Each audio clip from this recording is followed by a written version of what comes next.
एक अनमोल रिश्ता।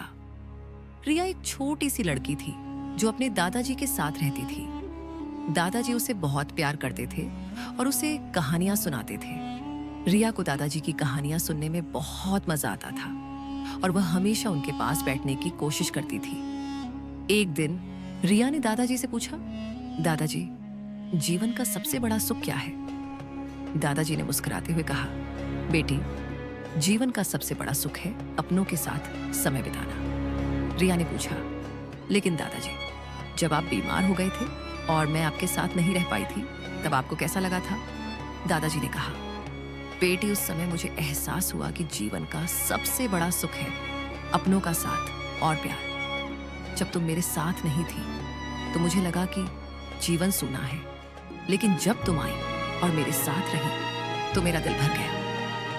रिया ने दादाजी को गले लगा लिया और कहा, दादाजी, मैं हमेशा आपके साथ रहूंगी और आपको कभी अकेला नहीं छोड़ूंगी। दादाजी ने मुस्कुराते हुए कहा, बेटी, यही जीवन का सबसे बड़ा सुख है। समय बीतता गया और रिया बड़ी हो गई। उसने अपनी पढ़ाई पूरी की और एक अच्छी नौकरी पा ली, लेकिन उसने कभी भी अपने दादाजी को नहीं भूला।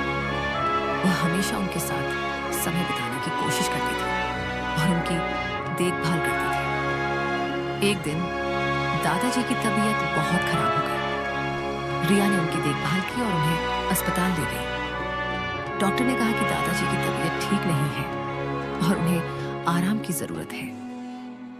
रिया ने दादाजी के पास बैठकर उनकी हाथ पकड़े और कहा, दादाजी, मैं आपके साथ हूं, आपको कुछ नहीं होगा। दादाजी ने मुस्कुराते हुए कहा, बेटी, मैं तुम्हारे साथ खुश हूं।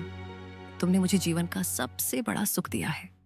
दादाजी की बातें सुनकर रिया की आंखों में आंसू आ गए। उसने दादाजी को गले लगा लिया और कहा, दादाजी, मैं आपको कभी नहीं छोड़ूंगी। आप मेरे लिए सब कुछ हैं। कहानी कैसा लगी? अच्छी लगी तो लाइक सब्सक्राइब जरूर करें।